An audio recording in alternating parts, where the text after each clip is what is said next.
ఇక కాకినాడ జిల్లా కేంద్రం కాకినాడ నగరంలో ప్రతినిత్యం వేల సంఖ్యలో వాహనాలు తిరుగుతాయి.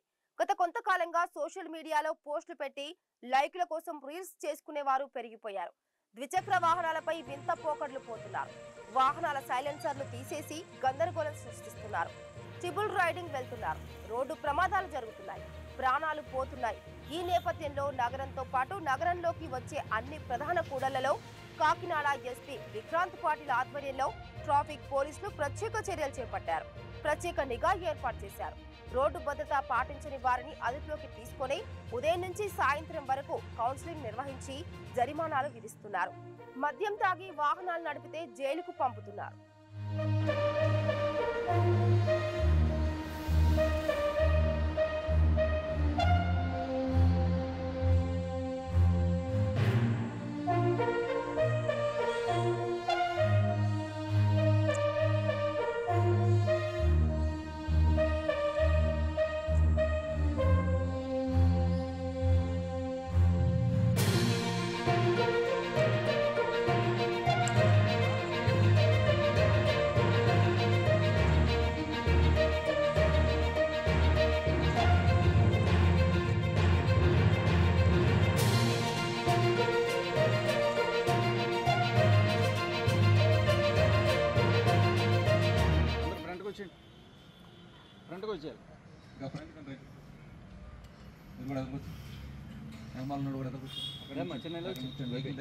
కౌన్సిలింగ్ పెట్టడం అనేది మీకోసమే. ఇది రెండోసారి తప్పు చేయకూడదు అనే ఉద్దేశంతోనే మేము ఈ స్పెషల్ డ్రైవ్ పెడుతున్నాము. దయచేసి చేయండి అంతే తప్ప ఎవరో చూస్తారని ఏదో చేస్తారని మిమ్మల్ని పొగుడతారనుకోవద్దు. ఎందుకంటే మీరు స్టంట్లు ఎంత ఘోరంగా ఉంటుందంటే ఊహాతీతమైంది. ఒకసారి ఖాళీ అయినప్పుడు మార్చరీకి వెళ్ళి చూడండి. చనిపోయినటువంటి వాళ్ళ యొక్క తల్లిదండ్రుల ఆర్తనాదాలు వినండి.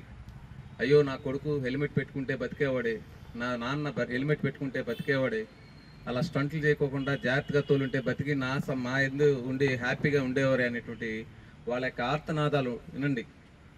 కూడా ఇదే తప్పు మళ్ళీ చేయకూడదని మీ అందరికీ కోరి ప్రార్థిస్తున్నాను. Thank you. ఈరోజు ముఖ్య కారణం ఈ బళ్ళు పట్టుకున్న తర్వాత చలనా వేసేస్తే సరిపోద్ది. చలనా ద్వారాగా జరిమానా విధిస్తాం తప్ప మీ ప్రవర్తనలో మార్పు తీసుకురాలేము. మీరందరూ కూడా స్టూడెంట్స్ అర్థమైందా? కారు నడుపుతూ చాలా చనిపోయిన సందర్భాలు చాలా ఉన్నాయి. 1 town 2 town 3 town police station port police స్టేషన్లో కేసులు తీసినవన్నీ వెనక్కి తిరిగి చూస్తే మనం ఇన్ని కేసుల వల్ల ఇంతమంది స్టూడెంట్స్ అమాయక ఈ విషయం వాళ్ళకి కౌన్సిలింగ్ చేస్తుంటే సరిపోయేది కదా అని మీరు అనుకుంటారు. ఈ కౌన్సిలింగ్ దక్కడం మీ అందరికీ కూడా ఒక అదృష్టంగా భావిస్తున్నాను. ఎందుకంటే మనిషి ప్రవర్తనలో మార్పు వస్తేనే మీ లైఫ్ సెక్యూరిటీ కోసం చెప్తున్నాం. ఇదంతా కూడా మాకు ఇందులో పర్సనల్ ఇంట్రెస్ట్ ఏమీ లేదమ్మా. అర్థమైందా? ఎంతోమంది మైనర్కి గర్భశోకం, హెల్మెట్ లేక చనిపోవడం, మైనర్లు డివైడర్లను ఢీ కొట్టేసి చనిపోయిన సందర్భాలు, బైక్లు రేస్, అతని కుటుంబంలో జరిగింది మన కుటుంబంలో జరిగింది, మన కుటుంబం ఎంత బాధపడుతుంది అనేది ఫీల్ అవ్వడం. ఒకసారి ఫీల్ అవ్వండి మీరు. పక్కన జరిగిన కుటుంబంలో మన ఇంటి పక్కనో మన వీధిలోనో మన సమాజంలోనో